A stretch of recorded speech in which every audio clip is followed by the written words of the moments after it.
Welcome to the Glam Life Podcast, where we empower and inspire beauty professionals to take their careers to the next level. Your host, Victoria, is a certified business coach with over a decade of experience in the beauty industry, helping countless beauty professionals start and grow successful businesses. Now she's sharing her knowledge and expertise with you. Whether you're just starting out in the beauty industry or looking to take your business to new heights, this podcast is for you, covering topics like community, management, branding, and much more. So join us on this journey to build the beauty business of your dreams. Oh, good morning, Glammies. What's up, friends?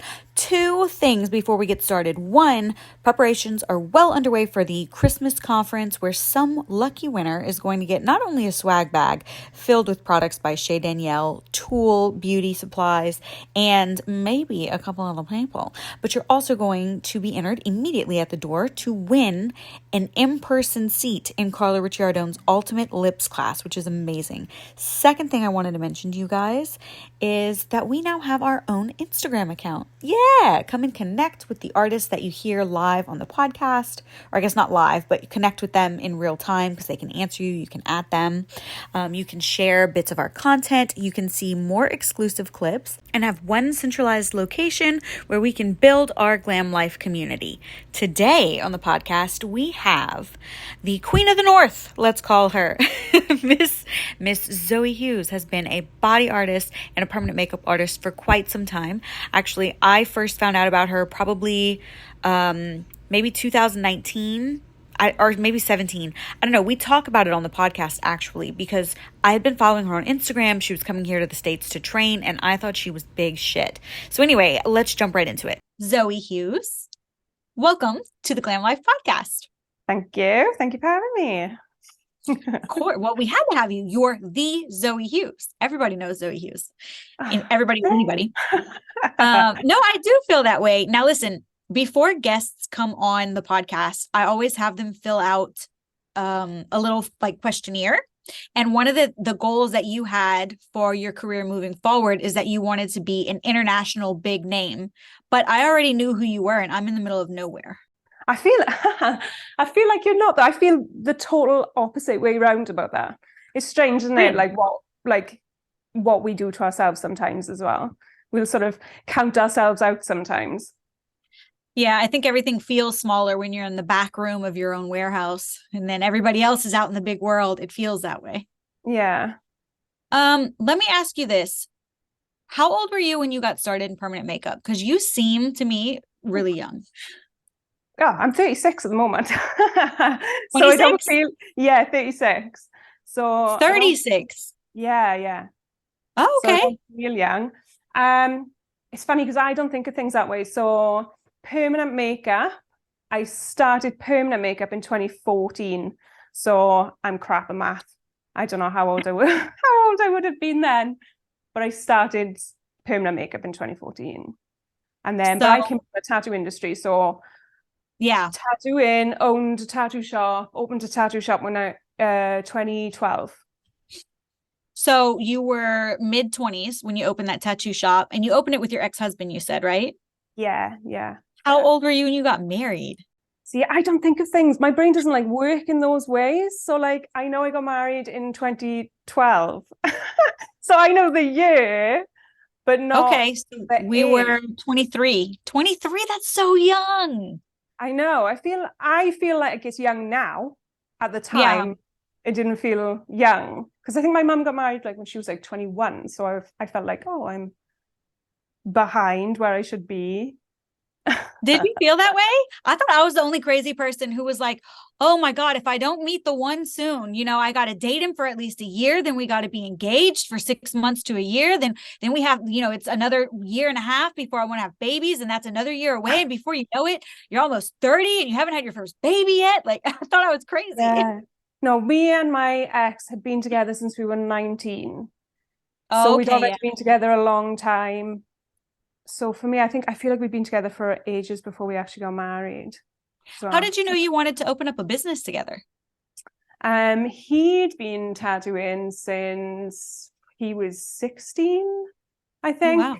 And I always just really, really supported him. And I was his biggest cheerleader. So I saw myself, if I'm in a relationship with someone, I was like, right, we're a team. All in. Yeah. So he wanted to open a shop and I was like, yeah, let's do it. I was like, I'm supporting whatever it is you want to do.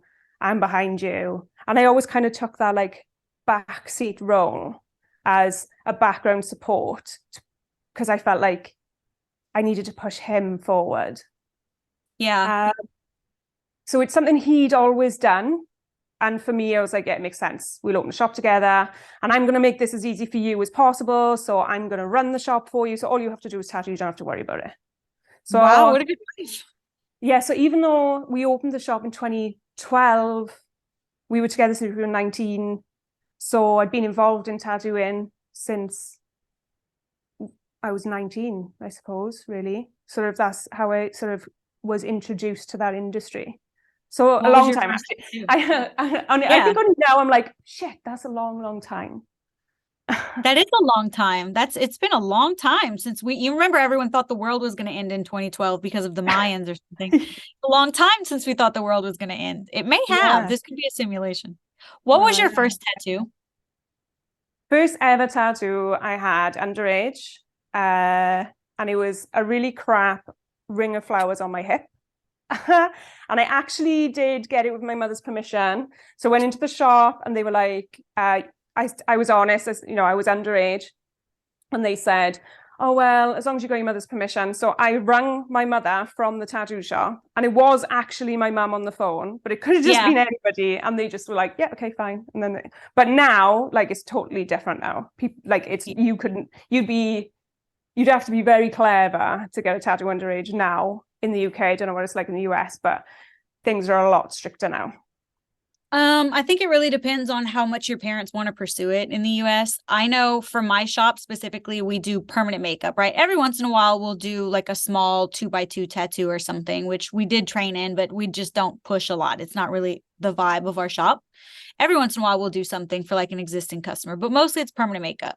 If you are 15, 16 and you want your brows done, I won't say no, but mom has to be here the whole time. Mom has to sign the consent forms, and I want a copy of her license and your birth certificate on file. I want all of your details, so if I get them, I'm coming after you. Oh, I'm not going to have somebody's daddy's girlfriend come in and then mom's coming yell. I'm not doing that. It could have been anybody. Yeah. It's so funny. Did you guys get a lot of that at your shop? What, people coming in trying things underage? A lot, yeah.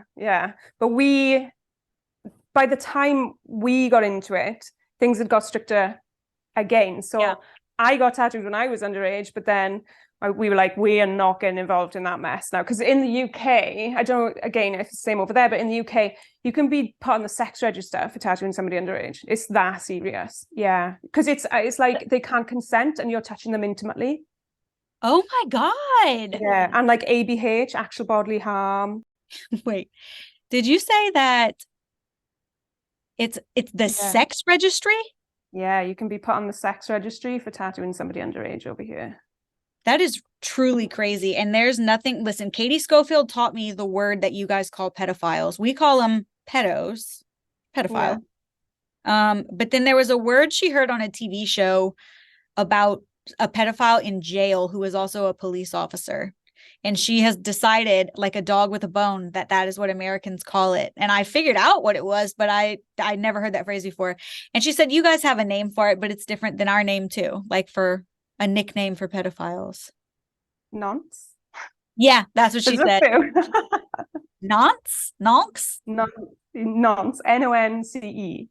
Why a nonce? I don't know. I wonder where that came from. Anyway, I'm glad to say, you guys, this is going to go in the sizzle reel. Zoe Hughes, not a nonce. Yeah, please. I promise. One thing that you said to me before we hopped on, though, was that you were a little bit nervous. And that was kind of shocking to me. Hey friends, if you are enjoying today's episode, I would encourage you to go to theglamlifepodcast.com.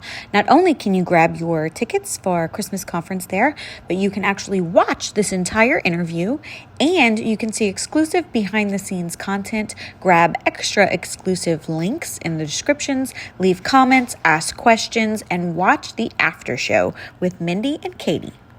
Because yes, I have a reputation with this podcast for like just asking questions plainly. Like Carla Ricciardone's episode has got to be it comes out next Tuesday. It has to be the craziest episode I've ever recorded with someone. When she said no holes barred, she meant that. Yeah. But you personally have a reputation for just saying things plainly. You just kind of say it how you mean it all the time. I didn't think anything shakes you. You seem to me like a very staunch woman. I don't know. I think it's like I don't know, when you speak candidly, or when it's questions more about you rather than the industry, I think you feel more vulnerable. And but do you ever feel that kind of seep into your education too? Because sometimes I find that I repeat myself. And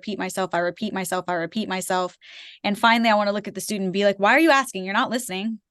And so I think like when it comes to teaching, I suppose it's how I was taught. So it's like just straight cut. Even when I did my permanent makeup course, so like tattooing is known, like body tattooing world is known for being like, they don't mess around.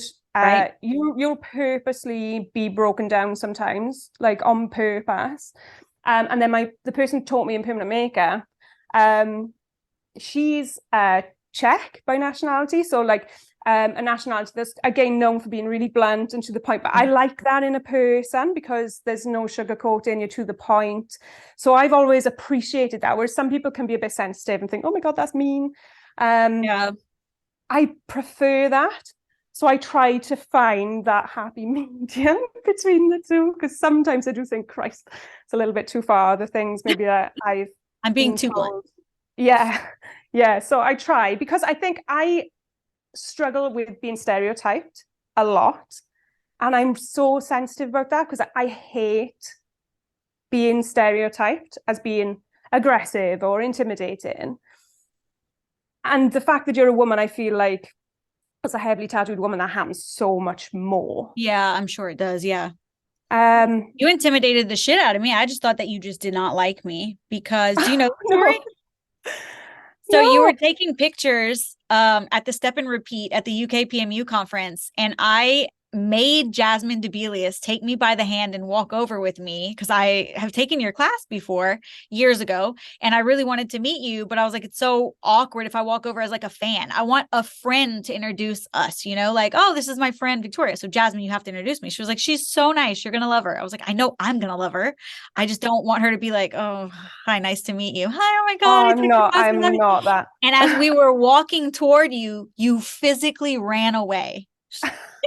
Not because of you. Not. I know, but I know now what happened, but I did not know at the time. And I was like, okay, I'll catch her next time I'm in the United Kingdom. I think that's my fear though, as well. Like I worry that like perception is reality. I don't even know why I worry so much about it. I think it's just ingrained in me from like, I suppose, things that have happened in the past. So I know why. I feel like I'm constantly trying to prove that wrong. Yourself. Yeah. I think a lot of it comes from, so I know that you were involved in some domestic abuse. You were a victim of domestic abuse.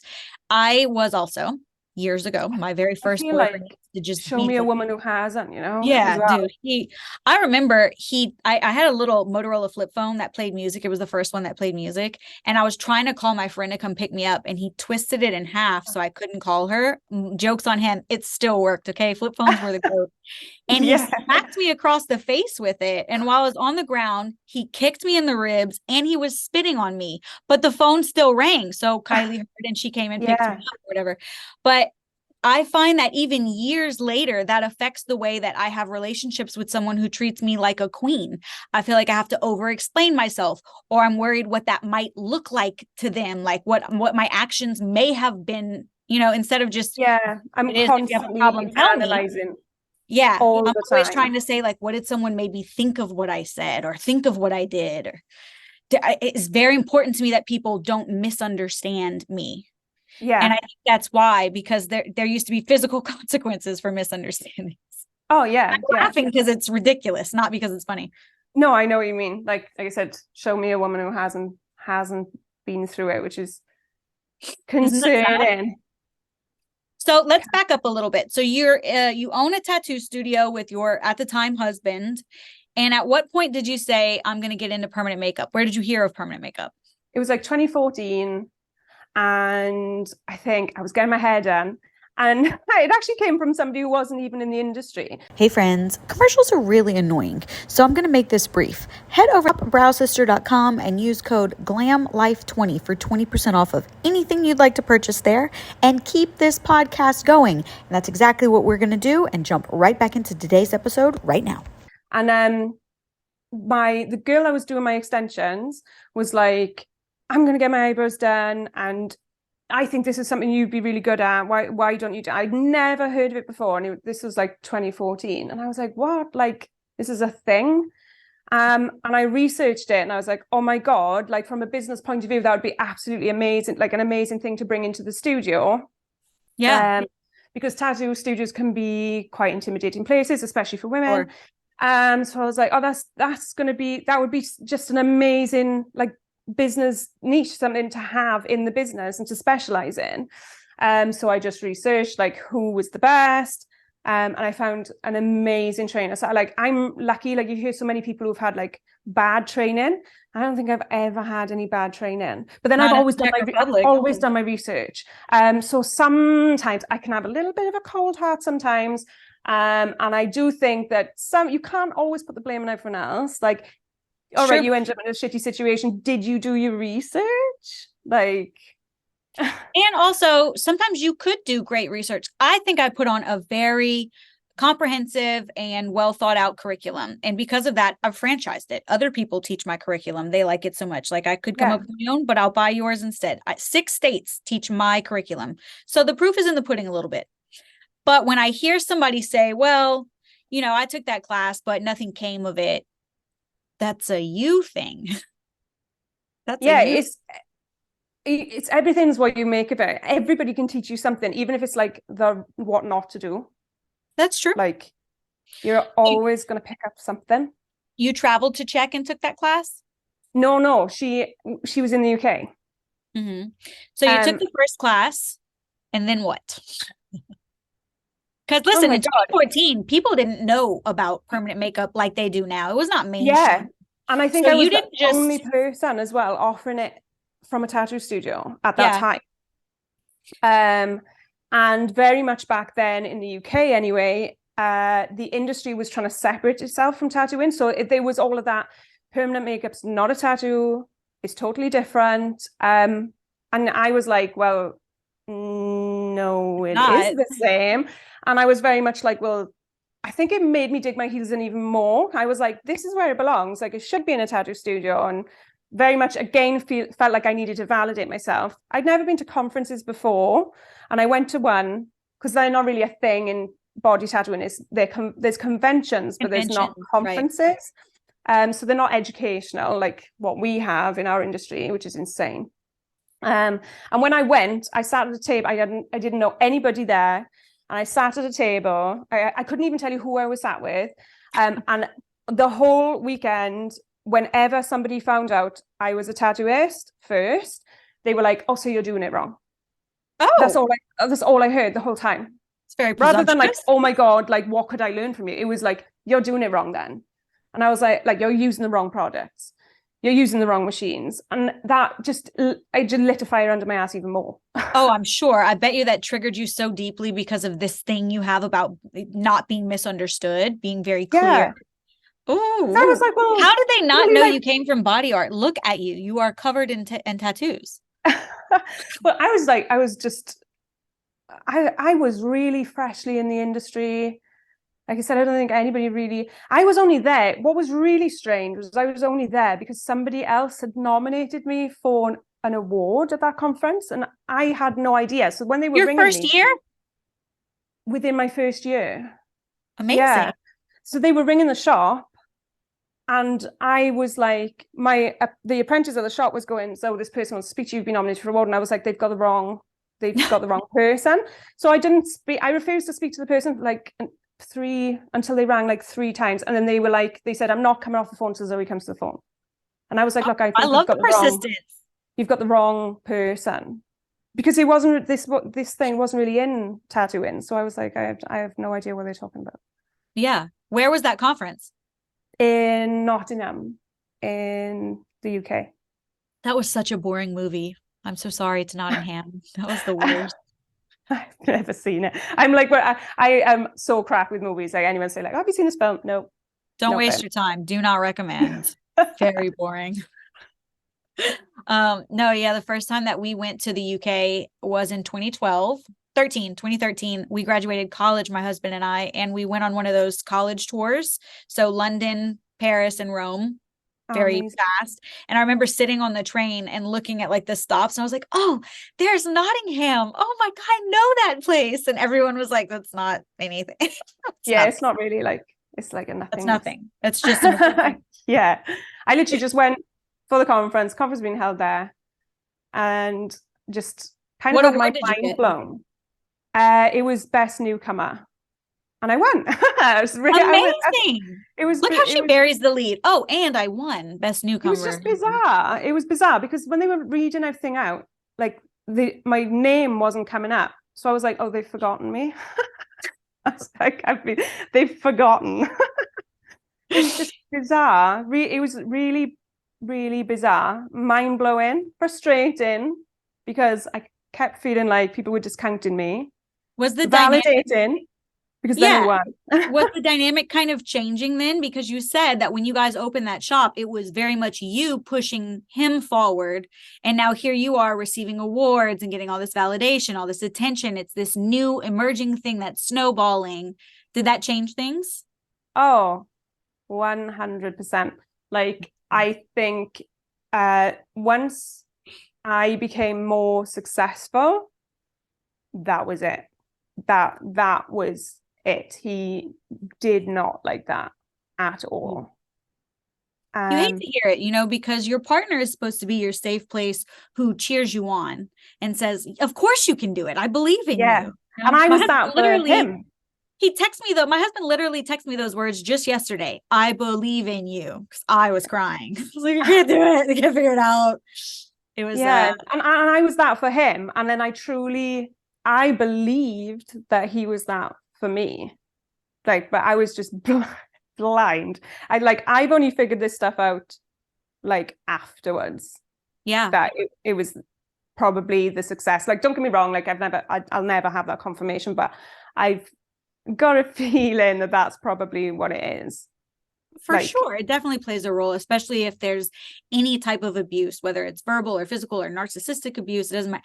Once the power dynamic changes and you don't necessarily pour all of your into the other person, it starts to become like, well, what about me? And then resentful, and then resentment turns into other things. Because it used to all be about him. Yeah. It always was. And I was totally happy with that, I was. So happy. What changed then? When did it change? When did you say, I'm walking away from this business I'm building? He left me. With the business? Didn't leave him. I didn't leave him. He left me. So we were still working together. I went to sleep one night. He would never come to bed at the same time. And he came upstairs at midnight on a Monday and he went, I want a divorce. I don't love you anymore. And I was like, what? And I didn't see it coming at all. That I was blind. Did you think he was joking? No. I would have been like, no.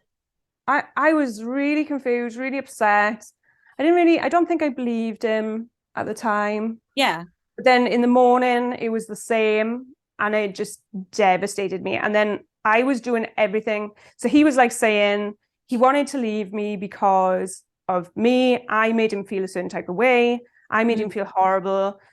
I'm not a nice person. So that's why he didn't want to be with me. So I was like desperately trying to save my marriage. Right. But we worked together still for like weeks, maybe months, where I was like, really? Yeah, desperately stayed on trying to fix my marriage that I believed I'd broken. And everybody in the shop, nobody would talk to me. I'd go into work and everybody would ignore me. No way. Yeah. So I realized now he'd been having an affair and I didn't realize that until like 3 months after we broke up. With someone in the shop? A really young client, like much younger than him. A nonce. Huh? A nonce. She was legal, but I'm learning British words. Just about, yeah. I get in so much trouble. No. No, she was legal, but a big age gap. And but I didn't find that out for ages anyway. When I found that out, actually, it was a relief. But I think he realized like there was going to come a point where that was going to come out. So he was already working on all the people in the shop and telling them like lies about me. Yeah. So everybody hated me. I worked in a studio where everybody hated me. Well, that's a shame. I went into work every day. No one spoke to me. It was miserable. And I believed I was the problem. So I kept going because I was like, I'm going to fix this and I'm going to work really hard and he's going to see. That's really sad, actually. I'm very sorry that happened to you. Yeah, it's like a kicked puppy.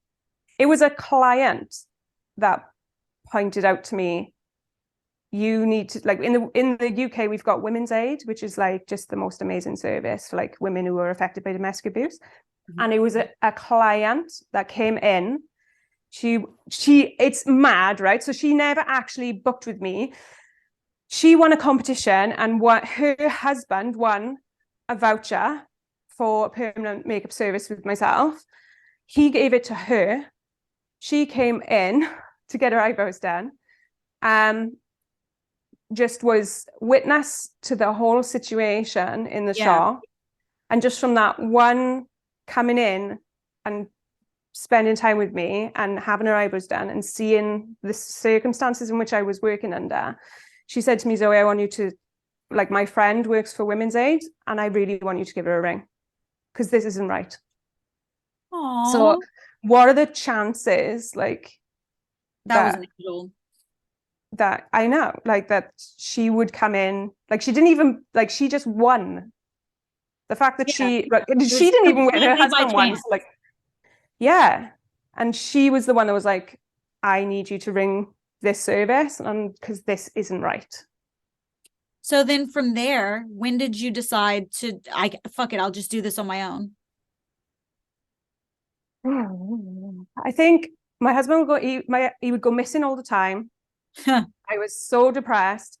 I'd always have to like phone his clients and because he would say he couldn't come into work. He couldn't physically come into work, couldn't work with me. I was that bad. So he would go missing. And then I think I rang my stepdad one day. It was a Saturday. And I was like, I think it was, I'd said to him, I can't go on like this anymore. I'll put up with it for X amount of time because he kept saying he didn't know what he wanted. He didn't know if he wanted to leave me, but he was deciding. So I made him set a date. So that date had come and he went missing on that date. So we were supposed to talk about what was going to happen. He went missing.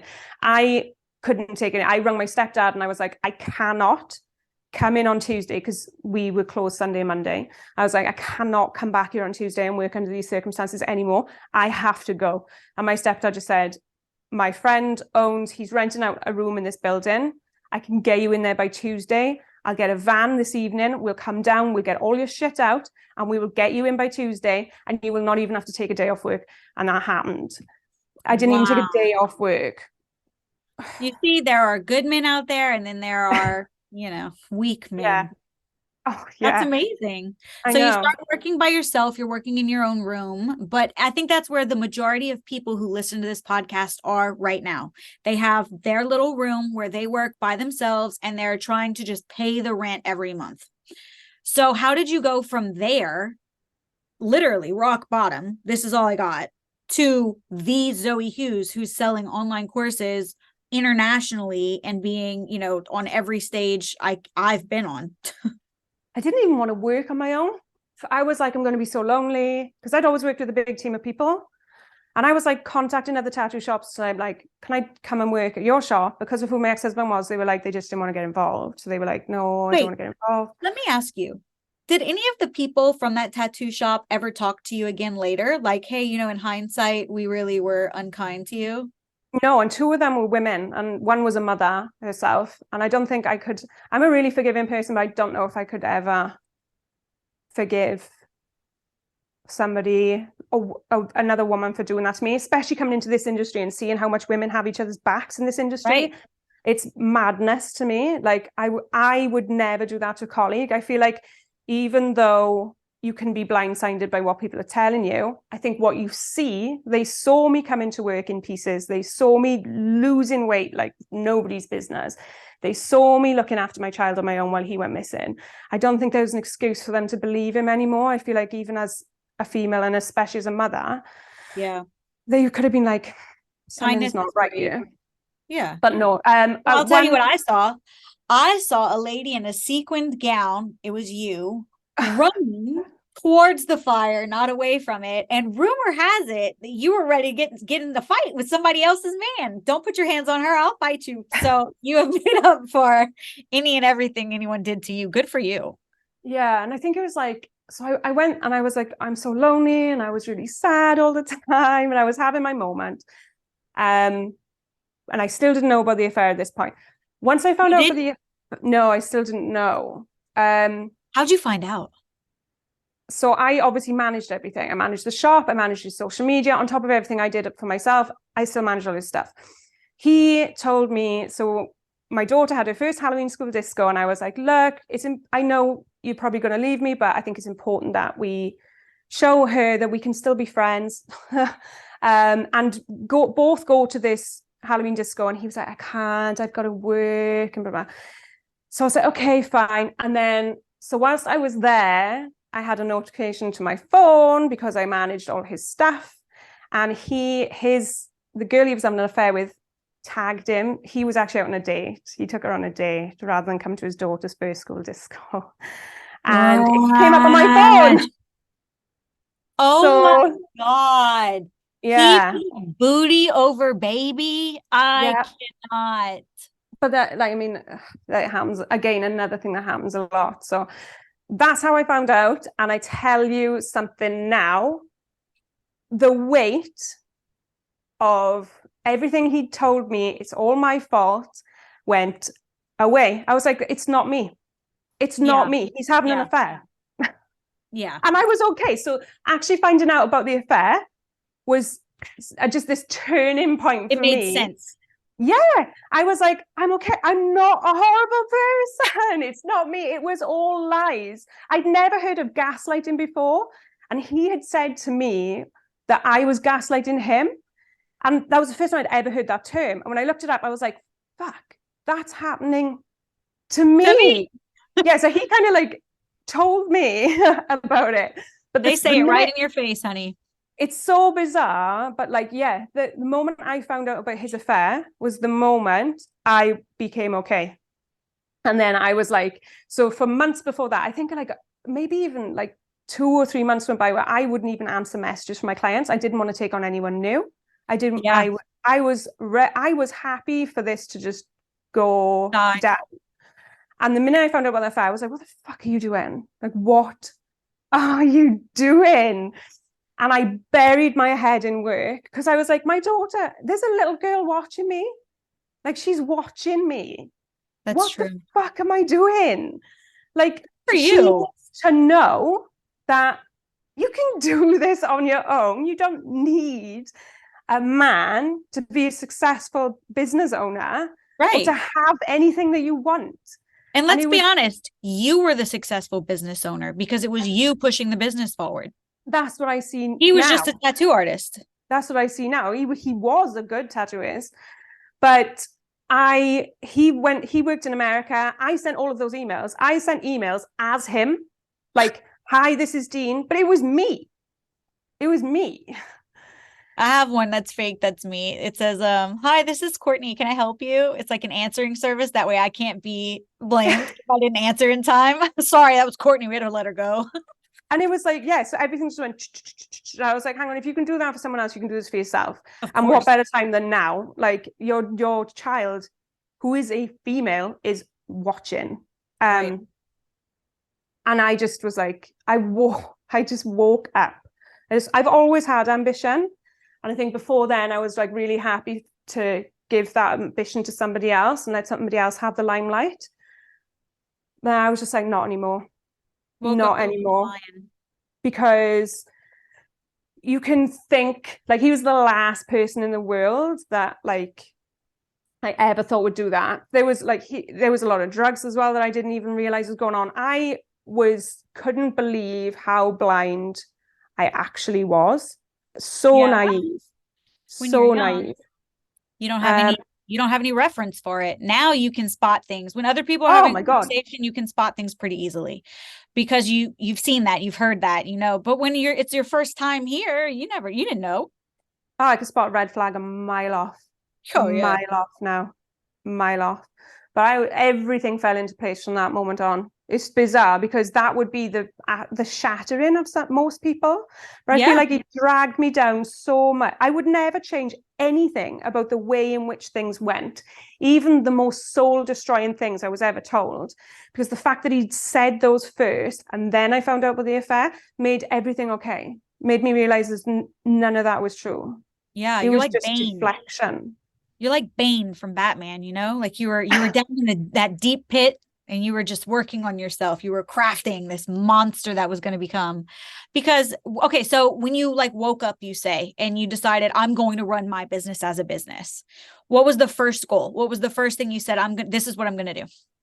I don't even know. I just buried my head in work because I think that was, as unhealthy or as healthy as people will say that is, I don't know. Like, it was my distraction. It was my happy place. I worked with women who could relate and understand everything I was going through. And I just started to become really, really empowered. And I realized that by sharing what I'd been through, not only was healing me, because I think if you're heard, it's so important to be heard. Like, there's such a big, so many women are told to be quiet. That's true. Like, don't keep your mouth shut. Don't talk about it. Like, why is she talking about it? But being heard is such a huge part of it. And then, like, people, like, I just started to love work again. I was like, I love this. And then I realized, you know what? I've got a USP here. Like, they always say, like, find out what your USP is. My USP, I just realized, like, there's not a lot of people in this industry, in the UK anyway, who came from the background I came from.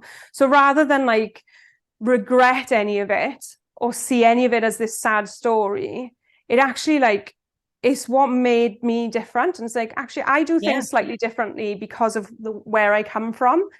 And I always felt like discounted, or people say, like, I constantly hear like, permanent makeup's not tattoo, it's not a tattoo and it's different. And I was like, no, I'm going to change this. Like, people need to understand it. And I'm going to explain where I've come from. And I'm going to explain why I know what I'm saying is right. I think I just figured out my USP. What is a USP? Like, your unique, like, service point. Like, my USP was the background that I came from. Oh, like content pillars, or like your messaging. Yeah, so like what makes you different? Because we all do eyebrows. So what separates me from the girl down the road who does eyebrows? Yes. Well, okay. So I just gave a 2-hour webinar on this today, but I just have never heard USP before. Yeah, it's like, so what makes me different as a tattooist to a client, or as a permanent makeup artist to a client? Why would you come to me as a client? And then I just slowly dawned on me, like, well, I've got a lot to teach, actually.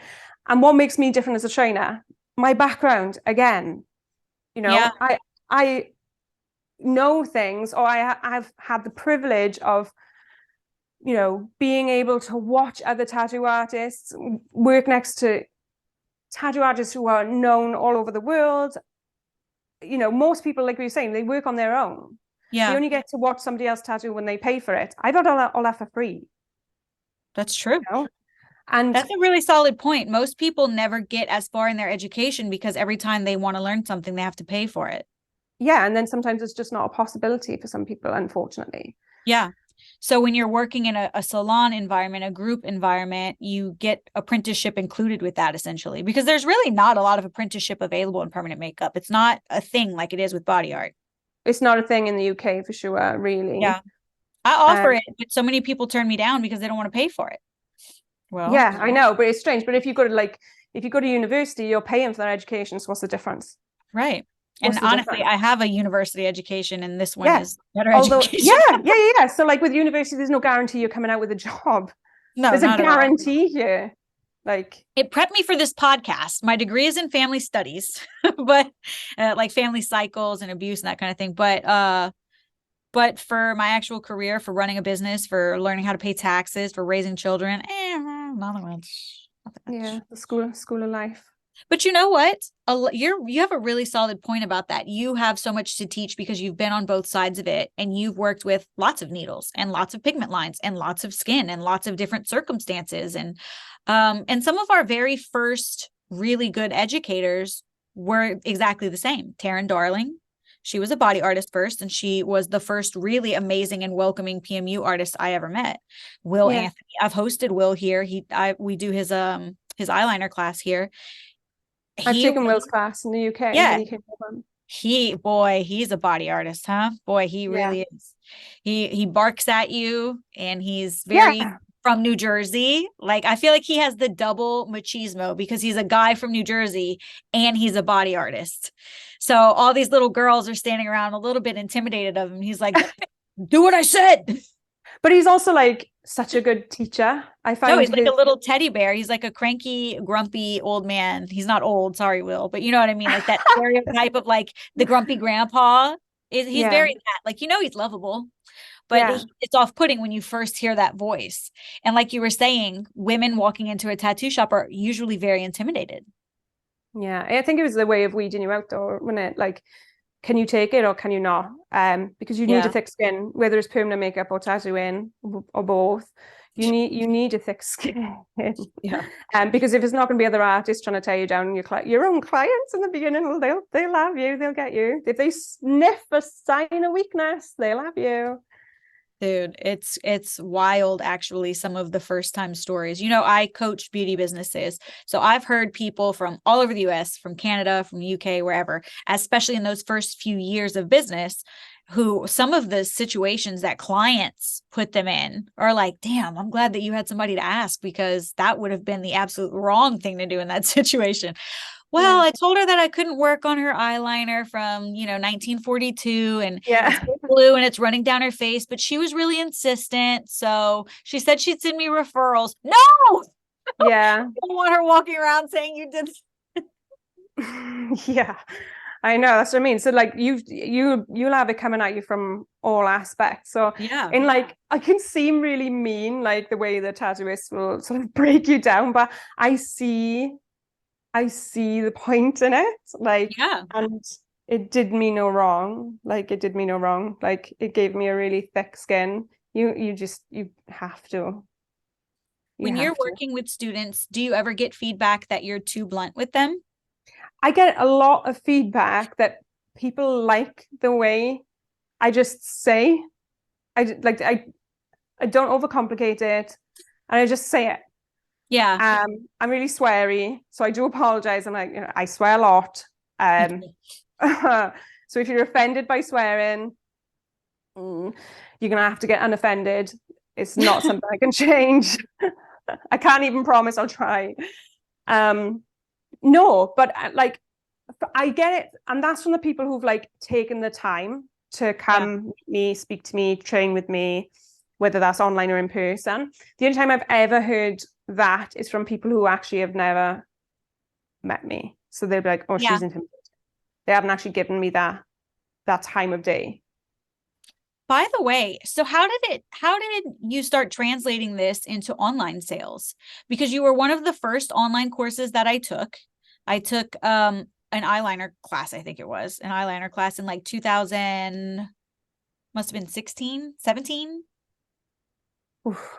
And I knew who you were because I kept seeing you over and over again on Instagram, and I've known who you are ever since then. But I had been seeing you on Instagram, and when I saw you come out with a course, I was so hungry for more education that I was like, take my money, here's my credit card. But how did you get to that point? How did you feel like, okay, I'm ready. The production value is good. The work itself is like easy to translate on a computer that I can charge a couple $100 for this. Did you think that it would do as well as it did? No, not at all. But I think like I'd worked in America, so I'd come over and worked in America Where? alongside my ex-husband. I worked in Nashville, Okay. Oh, in yes. Tennessee. We Um, spoke. We and it spoke. was I was about to have a baby like a month. You worked in Nashville either in September or in November it was because just a little bit earlier than that. It was, I can't remember, but it might have just been a little bit. Yeah, it was like late summer for us over August, here. September, something like that. Something like that. Yeah. I wanted to take that class so badly. And actually I could have maxed out a credit card and taken it. And back then I totally would have maxed out a credit card to take it because I knew I needed help with eyeliner bad.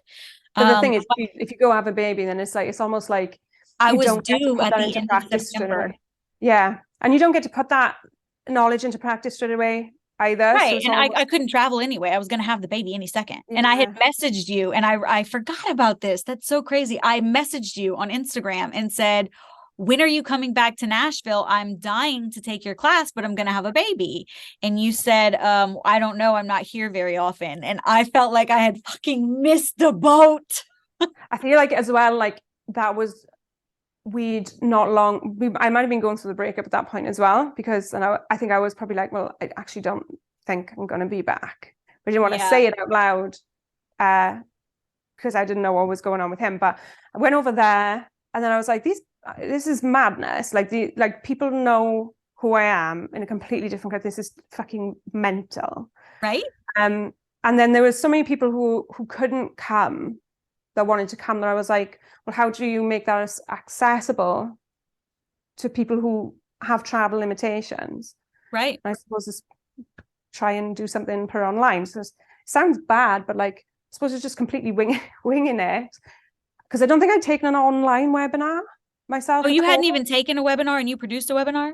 Yeah. So like, I'd not taken an online class. So I was like, back then nobody respected online classes. Yeah, maybe. And I know tattooing, the body tattooing world definitely wouldn't have.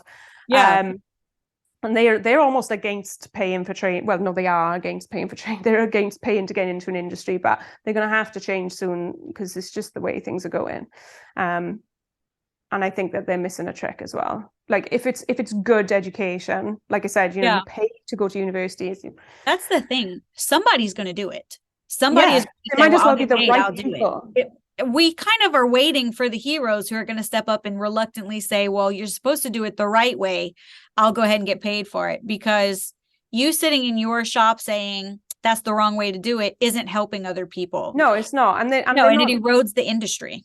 Yeah. And they're not, I usually find the loudest people like barking negatively. You say, okay, well then make a suggestion. They don't have any suggestion, anything other than a negative input. They just want to be negative.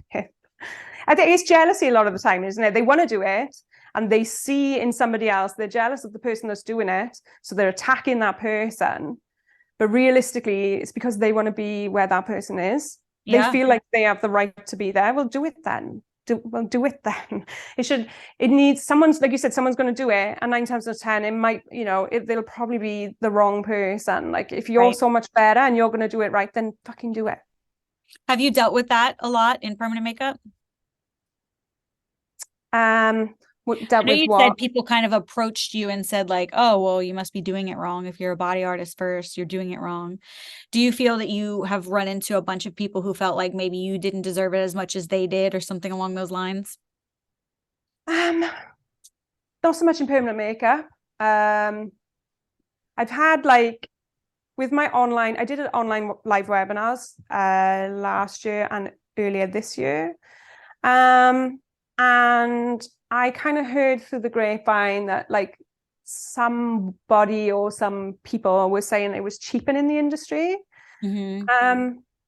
Where I was like, okay, well, but I'm making the money though, and it's successful, and the feedback I'm getting is really positive, and I'm getting the feedback like you were saying. People were saying to me, I love the way that you teach something. Like, I love the way that you are saying this. Nobody's ever said it to me like this before. No one's ever just told me all the answers, and you're just telling me, and it's bizarre. So I was like, well, I'm doing something right then. I'm obviously doing something right. If you're affecting change, whether that's on a small scale, being like just this one person in their business putting out better work, or on a big scale where you're teaching lots of people how they should do something, whether that's how the industry should change or how you should go about having apprenticeship or whatever it is, I think as long as there is positive change from it, you're not cheapening anything. It doesn't matter if they paid for it or didn't pay for it, or if they paid pennies or if they paid thousands. I mean, your goal isn't to line your pockets. Your goal is to have integrity and sleep at night. I know. And you can't sleep at night if you're broke. Trust me. Yeah, I know. And I know that like we can all be like in like have imposter syndrome and all this stuff. But when it comes to what I know what I know. And I know that I can back up what I say, because I've lived it, which is why I think I prefer to like demo at a conference over to speak at a conference. Like I'd like to challenge myself to speak at a conference. But I feel like that's like would be a massive fear for me. And I take comfort in demoing, because I feel like when I'm sat there physically doing what I'm doing, if somebody comes up to me and questions me or says, that's wrong, I'm like, well, I'm fucking doing it though. I've just shown you and it's working. Yeah. The proof is right here. Yeah, so that gives me comfort, but it's probably a symptom of having ambition, I suppose. I don't like to stay comfortable for too long, so I'd like to challenge myself and maybe speak at a conference instead of like sticking to my little safe zone. I can make that happen. I can make that happen. I'd probably pass out. No, that's something that never ever upsets me in any way. Like I could speak in front of 10 people, 10,000 people, 100,000 people, and I could do it off the cuff. That just does not put any fear in me. If you ask me to back up a vehicle straight with my husband standing outside the car, I will piss my pants. But I think I'm better backwards than I am forwards. Like I need the backup. I can reverse the car. I could parallel park. But if I reverse the car and I have to go straight and my husband in particular is watching, I'm nervous about it, dude. He's going to tell me I straighten the wheel out. Yeah. Something. Everybody has something. It's okay if public speaking is not your bag, but I think that you're still very visible on a public stage, on a worldwide stage. I mean, I'm telling you, I live in the middle of nowhere and I know who you are. And you ran away from me, and I still was like, I didn't. somebody hung me up at her. So you're at least a little approachable. I didn't. I promise. And it was devastating, actually. Like you're fast too. It was like I would never change anything at all about that evening. I'm obviously devastated because I didn't get to spend much time that evening, and I did panic afterwards about how that would look. Again, coming back to like always worrying that I think I was just like, oh my God, people are going to think that I thought I was too good to like be there. Oh yeah, because she like, where is she? She's not around. Yeah. Oh, she didn't bother coming. But there was a reason I wasn't there, and I would never ever have not been there for that person. No, Zoe threw her hero game on. She wasn't ditching the party. I ditch parties. I'm there for the first 20, 30 minutes, and then you don't see me again because I'm already in my room, in my robe, with my wine and my husband. I was ready for a dance. I was like really, because again, I think like that was the first conference properly in the UK. We've had there's been a long time conference drama in the UK. I know all about it. I've read the legal paperwork. Yeah, I got burned as well, and a lot of us got burned. So this was like the first one, and it's the only one in the UK, if I'm not wrong right now. Well, no, there's Woolop as well, but it's slightly different. It's a different kind of way of doing things. But I was saying to Alice, I was like, you've got such a massive opportunity here. You have no competition. Like, if you do this right, like you were going to restore everybody's faith in like UK conferences again. No pressure. Well, she could handle it.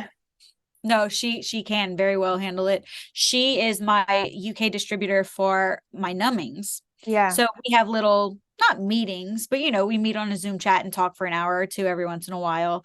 And we talk about it. And I know she went through it, throwing that conference together, because it was very difficult after everything that had happened to get people to say, yeah, sure, I'll buy a ticket. I'll be involved. Or even be involved as a speaker, as a demonstrator. People were completely scared off, and rightly so. Well, they lost a lot. But she's coming here in December. I'm having a conference at my shop. It's a one-day conference. It's a benefit for Toys for Tots for Christmas. Amazing. So she's coming and she's speaking. I don't know what she's going to talk about, but she said, I invited you to mine. Why haven't you invited me to yours? And I was like, because it's, it's small and it's kind of local. Like, it's just people in the South, really. It's not like people are traveling here from, well, Veronica's coming from Czech Republic. She said, and I'm coming from the UK. Okay, come on. I'm so excited. We got kingdom. Yeah, she is Superwoman. She stepped up to the plate and she really, that was a great conference. Restored everybody's faith. That was a great conference. I really enjoyed it. I had so much fun. And I went straight from that conference to WooLop in Miami. And that was a whole different experience. That you're right. They have a totally different way of doing things for WooLop. Totally different, like, setup, isn't it? Yeah. And the pace of it as well. So I was at WooLop as a vendor.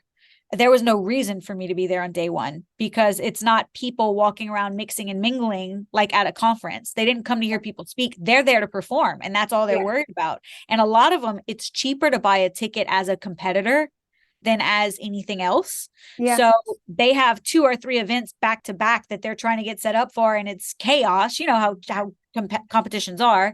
Yeah. It's stuff. Where's this? I got to set up. This isn't right. My stool's wrong, whatever. Like, nobody was coming to visit me. It was very entertaining to watch people set up and break down and set up and break down. But yeah, I was like, why am I here? And then day 2, when they had the speakers, then it was more like a regular conference. So I just didn't know what to expect. I wasn't sure what was going to happen next, or like what was my role in the whole thing. So, but it was very cool to watch. I had a few friends who were competing and see kind of how people do the same things very differently, which, I mean, goes right back to education. Everybody is taught different ways. Everyone develops their own style, but to see it, that many people in one room doing it, was amazing. Did you compete in WooLop? No, I've never been to WooLop. You've never been? No, never been. I was aware of it slightly, and then now I'm more aware of it. Yeah. And I know it's like a completely different format. It's kind of more like the body tattooing convention world, where everybody's tattooing but they're competing at the, and not the competition. Like with body art conventions, you kind of walk from booth to booth and you can watch and pick their brain. That's like nonstop speakers. That's on day 2. Day 1, nobody allowed on the floor, at least in Miami. Their Department of Health was there, physically present the whole time with clipboards, walking around. And they were dressed like they were going into surgery. Like, when these people lay down on these tables, I thought we were going to take out an axe and get the show started. Like, the whole floor was saran wrapped, and then everything was wrapped in plastic. And then you just keep touching the same shit. Just because it's wrapped in plastic doesn't make it hygienic, but go off. Yeah, okay. Yeah. But this is ticking boxes half the time. Yeah. And it was like 50 or 60 beds all on the floor, and it was gated off. Like, you couldn't go and watch them perform. Only the judges and the Department of Health could.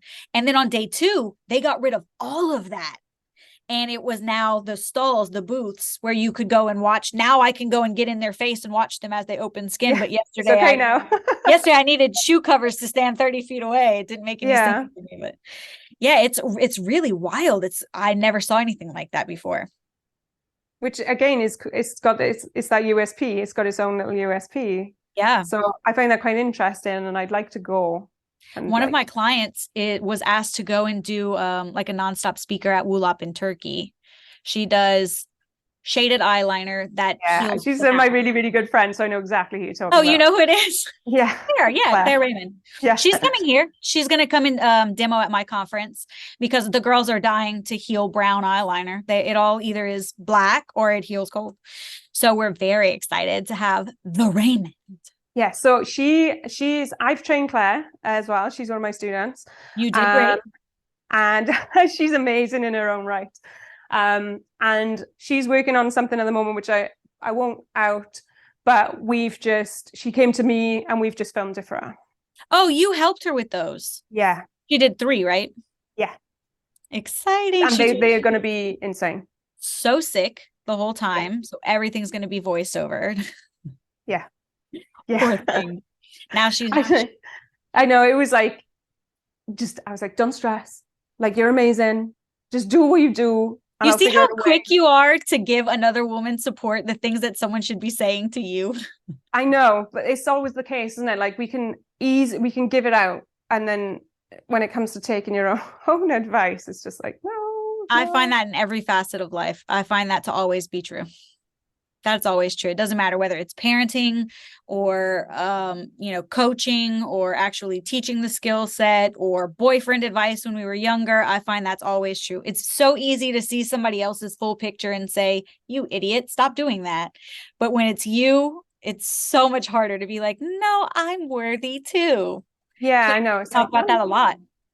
I know. And I say it to people all the time. I'm like, it's fine to be your own biggest critic. Like, that's fine. But there has to be balance. You need to be your own biggest cheerleader as well. And I say it to people all the time. And I give people rows all the time. And then when it comes to me, I'm just like, oh, no, I'm fine. No. When did you start feeling like I am actually like less imposter? Like I am actually in it. I am actually doing it. I'm actually successful. I still get it. I don't think it'll ever go away. I still get it now. But I have confidence in my knowledge. Like I said, like I know what I know. Yeah. And I don't know what it is. Like nobody can take that away from me. And I really, really see the value in my background. I know that not many people have the same background as me. And I've been very privileged to have that background. And I'm very grateful for it. And I'm not going to do a disservice by not understanding like how powerful my journey has been. Well, you're qualified, but are you successful? Do you think of yourself as successful? I don't think of myself as successful, but then I do things and they become a success. And I'm always like, because I come from a tiny nowhere town as well. Like I can't. Where the hell is that accent from? Where are you from? I'm from Swansea in South Wales, and you can drive from the bottom of Wales to the top of Wales in 4 hours and back. Okay. Like it's like you can get all over the country where I'm from in like less than a day. How do people avoid sleeping with like a relative by accident? That's a very small. In some towns. That's all I can say. Like I've seen it. And so I think that's where that comes from. So it always blows my mind. I'm like, I'm just me from like nowhere. Like it always blows my mind that anybody gives a crap about what I have to say. But then I'm like, but you know what you know. Yeah. so say it. So say it because there's so much misinformation out there. Facts. Oh my God. But at the same time, we all do things differently. So I'm not it's my way or the highway kind of person. Yeah, facts are not feelings. You can have something that you prefer doing. The preference is fine. But when we start lying about facts, we're doing a disservice to the person paying us for the education. 100%. And I think like I don't know. I've always been I don't gatekeep anything. Like at all. Like because I don't feel threatened by anybody, and that's not in a big-headed way. I just don't. No, when you're the queen of your own lane, what's I just don't. Yeah, I don't see it like that. So like I've trained people from Wales, from South Wales, from my own town, and people say like, "Oh, don't you think that's going to take away business from back?" No, I've got 12 years on her. I have business in Nashville, honey. I'm not worried. I'm like, she hasn't. These are my hands. These are my hands. And I've been witness, like sometimes I can literally tell somebody like, this is how you do it. And they still don't do it that way. So I'm just like, it's just like, they don't have my hands. And I just don't see things in a competition kind of way. Maybe that's been my detriment sometimes. I don't know. But it's actually, I've always said this. and I think that you'll probably agree with me because there's been nothing you've said so far that I haven't been like, me too, me too. If I, as an educator, ever worry that my student could take clients from me, You did a then good job. I should stop being an educator. You've probably done a good job. If you taught them that well, they're going to steal people from you. Like, literally, first of all, you can't take clients from me. no, That's not my client chooses if they want to go somewhere else. You didn't like come in here and take them by the hand and drag them out of the building.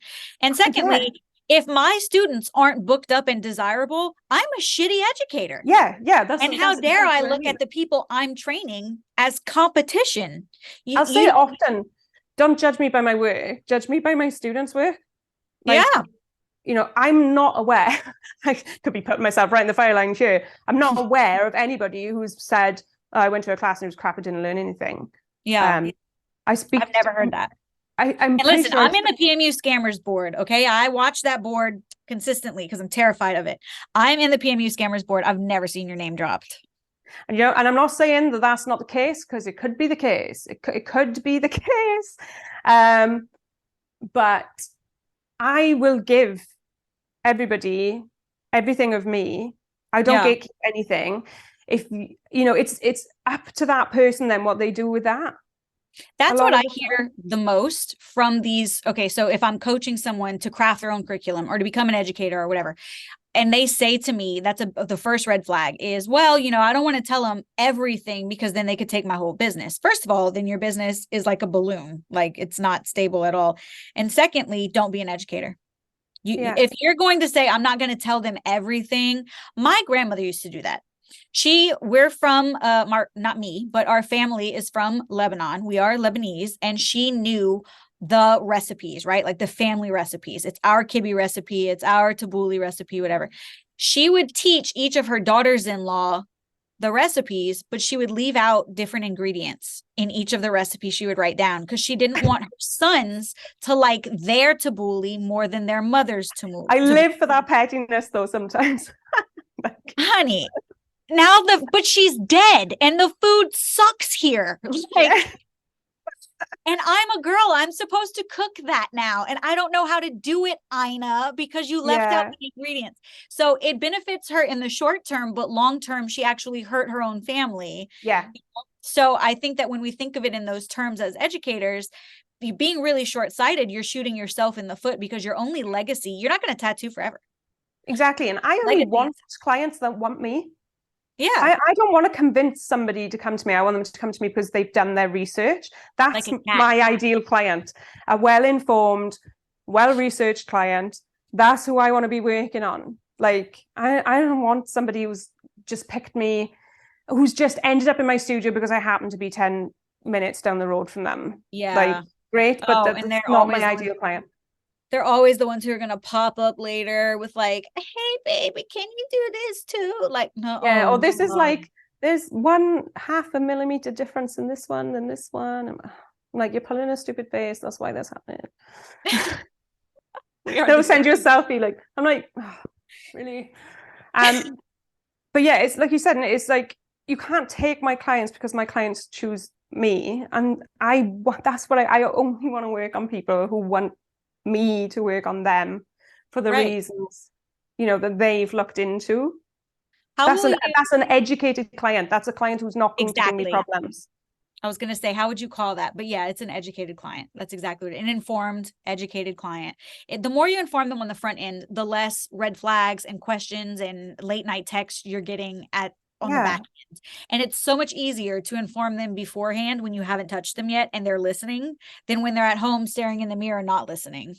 So like, I get a lot of people who will message me. So I don't offer microblading. I'm trained in it years ago. I don't offer it at all.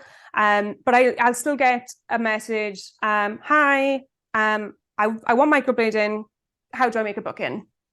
And I sort of figured out over the years that actually over here, people just use the word microblading. They think it's just a term for permanent makeup. Because I used to explain the difference. I'd go into this whole paragraph with these people and they'd leave me on red because they were like, she's bored the hell out of me. They don't care what the difference is. So the way I kind of tackle that is I send them, I'm like, hi. Because if they say that to me, I know they're not an educated client, because if they looked at my work and they knew who I was, they'd know I don't offer microblading. Right. So they're either not an educated client, or maybe they are, they're just using the wrong word. So I will like reply to them and be like, here's a link to my Instagram where you'll find all the updated photos of my work. If you like what I do, that's what I can do for you. And this is how you make a booking. Because I've had before as well, someone be like, oh, they'll send me a picture of somebody else's work. And I can't replicate because I only have my hands. I don't have their hands. Right. And I'm not sure what it is about that they like. And I feel art can I is tell like, you what I like about your hands? You're very animated right now. You're talking with your hands a lot. Yeah. Are you engaged? Yeah, I'm always really No, like, are my you whole body's in it. engaged? Oh, yeah. So are you engaged? Yeah, only recently, June this year. Well, congratulations. Does Thank he work in you. your business with you? No, he's a professional videographer. Oh, okay. You told me he does all the tech. So I didn't know if he meant like he handles all the tech for your webinars or what, but No, he is a professional videographer for a football team, like a professional football team. I just watched the David Beckham documentary on Netflix. Did you watch it? I haven't seen it yet. No, I want to. It's meant to be really, really He good. was hot. I had no idea. Damn. No, it's meant to be really, really good. Yeah, it was really good. That was crazy. Yeah, sorry, I didn't mean to interrupt you. I was just like, you kept blinding me with it. It was shining right at me. How did you guys meet? We've actually known each other since we were 15. Oh, even longer. Yeah, and he's very different to me. He's very quiet and calm and logistical and a problem solver. And I was wild when I was younger, and I was like, he's too quiet. I never really noticed him that much. And then a couple of years ago, when I was newly single, because I was married for most of my 20s, so I was like, I'm single. Right. I'm now single. I'm reliving And my a career 20s now. woman and a mom. Yeah, like I'm reliving my 20s now. Like I'm having fun. And I'd gone out on a really bad date, and I left early, and I was like, do you mean I'm all done up? I'm ready to go. I don't want to go home early. And we have mutual friends, and I knew his friend would be out. So I went up to go and meet them, and he was there, and it just went from there. Nice. It was just, when somebody's kind of always on the peripheral, I feel like life is getting you ready for that relationship. If you had it too soon, it would be like the right person. Oh, it wouldn't have worked. It wouldn't have worked. I was wild. I met my husband when I was 15 also. He was beating up my boyfriend at a party. And we didn't talk for like, I don't know, probably 6, 7, 8 years, something like that. Yeah. So we were years in college and ready to start dating each other.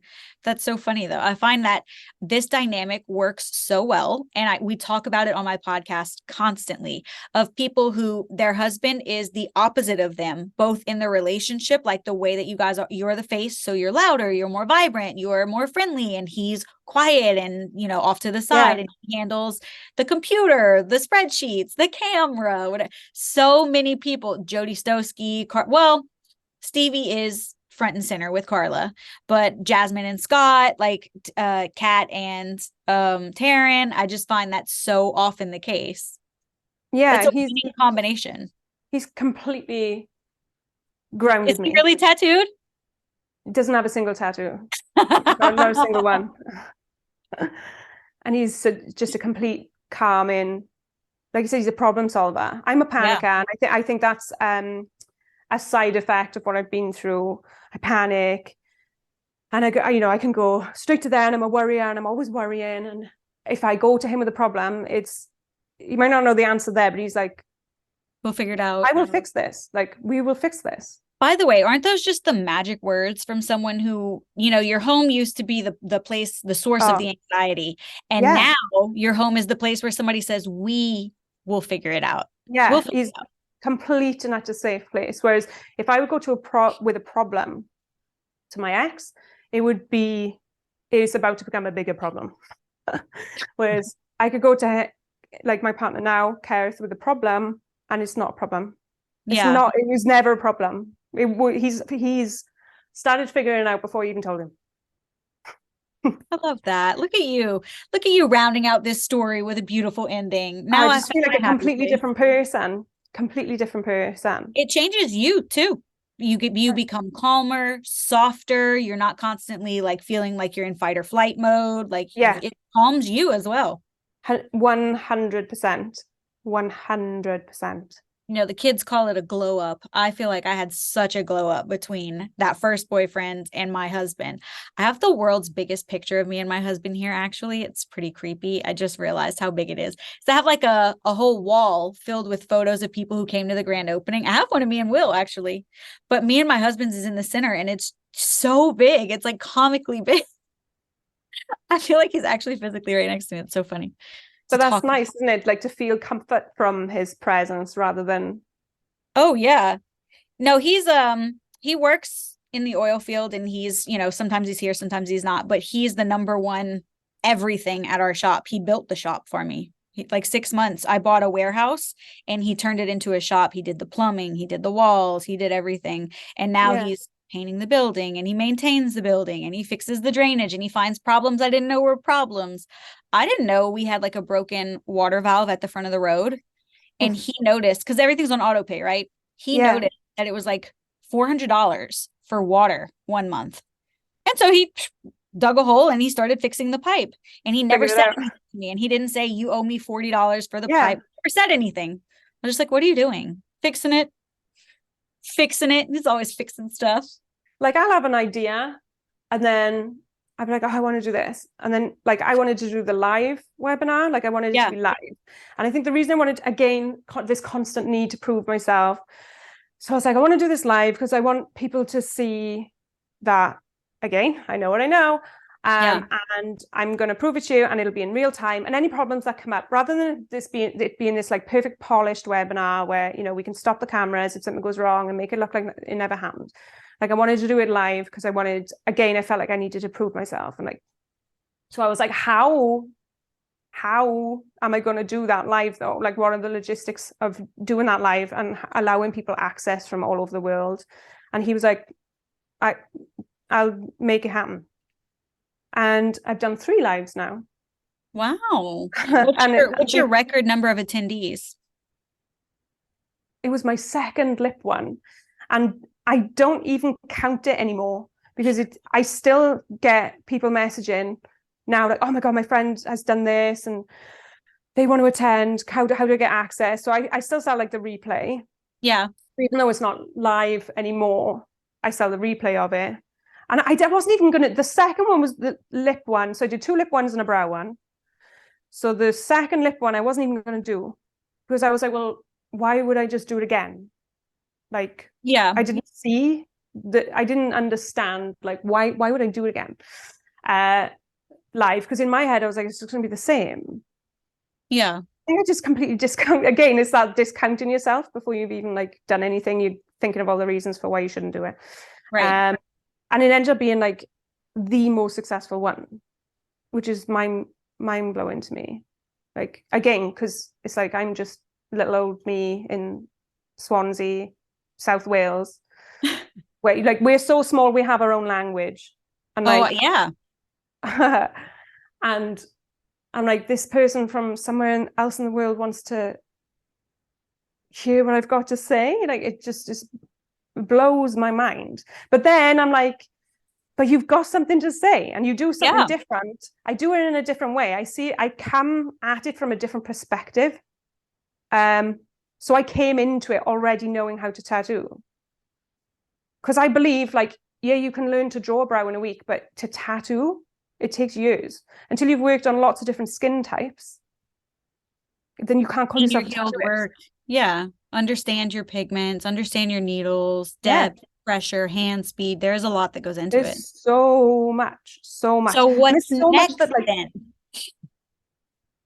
I want to do like, I want to do some mini webinar series. I also want to write a book. I don't want to say too much as well. That's the thing, because I haven't even like, I don't know. These aren't plans, these are dreams. So maybe you'll do them, maybe you won't. But what tickles your fancy? And I definitely want to speak. I want to challenge myself to speak. That's my biggest fear, I think. I just have ideas all over the place, and I don't know. I love it. Where do you think you could provide the most value next? It's like the technical side of tattooing. Mm-hmm. I feel is my strong point. Like your machine, like why you are using that particular machine for that particular procedure, how that machine works, what is it about that machine that makes it better for one area of skin over another. Tech tattoo. Yeah. And sorry, Tess. Tech tattoo. You can have it. all of that. So like the deeper knowledge behind why things work. Yeah. Like how we are creating what we create. Because art is like, it's all of you. Like it's not just something that you can learn and switch on and off. Of course you can learn it, but it has to come from all of you. So like if sometimes you can be like, I can't work on somebody if the vibes are off, if I don't get along with a client, like I will never think that what I did was good ever. And it'll be because the ingredients of the environment weren't correct. And as artists, is that a definable quality? I don't know. I don't know like, how you teach like, okay, this one ingredient is the vibe. No, because it's multiple things. Everything has to be right. Everything has to be right because art is so much more than like a process. Like I just turn my machine on and I'm going to put my hands here and I'm going to do this and it's going to work. To create beautiful work, you have to love what you do. To love what you do, you have to understand what it is that you do. Yeah. And you have to see into the future, right? Like you have to know how this is going to affect the outcome later and why. How do these things mingle together? How does this needle and this pigment and this skin all hook up together, basically? And like art is so much, it's you're giving yourself. It's hard to put into words, but you're giving yourself. So if something's wrong, if your head is not in the right place, I tell my students all the time, so I'm going to give them all of the knowledge I can so that when they see, so I teach in a way, so I do one pass lips. That's what I'm kind of known for. Yeah. And the way I do it is I get instant saturation and I just do it in one pass. And that method works. It's good to teach because my students, they get instant gratification. So they're seeing that what they're doing is working straight away rather than wasting their time doing a million different passes and wondering for ages, like, oh, am I doing it right? So they always tell my students, like, if your brain is going, you're working, and then your brain is going, am I doing this right? Because they don't understand what it is that they're doing. Then their brain isn't focused on the job at hand, and then there's only one outcome that's going to happen there because you're not paying attention. So if your student fully understands what it is they're doing and why it's working and they're seeing that it's working, then they can focus on the job. That's going to give them instant gratification. That's going to make them love what they do. And that's when they're going to really fly and progress and create art and be artistic. So I think like you have to be artistic to do this job. Like you've got to be creative to do this job. There's that want to be creative and artistic. Yeah. And sometimes we can take the fun out of the job by making it militant. And some people are being militant and they're not really understanding why they're doing it and they don't understand why they're doing it. Yeah, like the BBP at that convention that I went to where I was like, some of these rules are arbitrary, but you're not actually putting them into practice, you know? Like you're just checking off boxes, like you said. But that's if you don't understand the why behind why we do this, then you're not going to do it properly. Yeah. And if the feeling is off, if a client is giving you like a bad feeling, they've been a knob, like you're just not going to do your best work in them. So sometimes it's better to just say no, like, because you're never going to be happy with what you do anyway. Same with students. The same with students, honestly. Like I am not the educator for every student. I cannot reach every person, you know. Not everyone's going to like the way I speak. Exactly. Like I'm not going to be able to communicate effectively with every single person because some people simply communicate in different ways and they don't want to be spoken to the way that I communicate, you know, like they want to receive information in a different way. Not every student is for me. Not every client is for me. I'm okay with that. Yeah. So I like my advanced master classes don't come with manuals because it's just not the way I learn myself. I don't learn by reading things. I learn by doing things, and you can tell me and we'll have a conversation and I'll enjoy it and we'll debate and I'll understand, and then I can go and put it into practice. But I cannot sit down and read something. I can't sit down and read something, which is ironic why I want to write a book. That's just dawned on me. So someone actually cancelled their training with me once purely because it didn't come with a manual. They were like, hang on, like, so does your training come with a manual? And I was like, no. My advanced training, by the way, I don't really do beginners, but I do refresher training for people who felt like they've had bad beginners training. I will do that. And they come with manuals. But my advanced students, I don't give manuals. And she cancelled training because I suppose that's just the way she learns or wants to learn. Yeah. And that's fine. Like, and probably somebody on a Facebook group somewhere told her, if they're not giving you a kit and a book, they're scamming you. Probably. Yeah. Someone. Yeah. Yeah. Like, it's probably for the best. Such like a double-edged sword. Yeah. No, she probably, sure. like you said, didn't it? Like, I wouldn't have been maybe the right fit for her. Like, right. she would have had a fucking education. I could tell her that. Like, she missed out. Like, I'm ready for my master class. I want to take your master class. Yeah, she would have had the truth, the whole truth, and nothing but the truth. But she wasn't ready for the truth. No, I'm sure like she found someone who was just a better fit for her, and that's fine. Exactly. Yeah. Well, Zoe, I don't want to keep you all day, and I have to go pick up my kids from school. But it's like so late, yeah. That's crazy. Is it? Yeah, it's my daughter's upstairs behaving, and I'm amazed that she's behaving. How old is she? She's 10. Oh, yeah. She's been an angel because she's not given a crap before when I've been doing talks. And she's come in, stomping upstairs, said what she wants to say. Well, Zoe, really if somebody feels like after listening to this podcast, like, oh, I have to train with her, she's going to give me no bullshit. She's going to give me the honest education that I'm looking for. Where are people finding you, and when is your next masterclass? Like, honestly, like Instagram is the best place to find me. I don't like to train too many because I love what I do.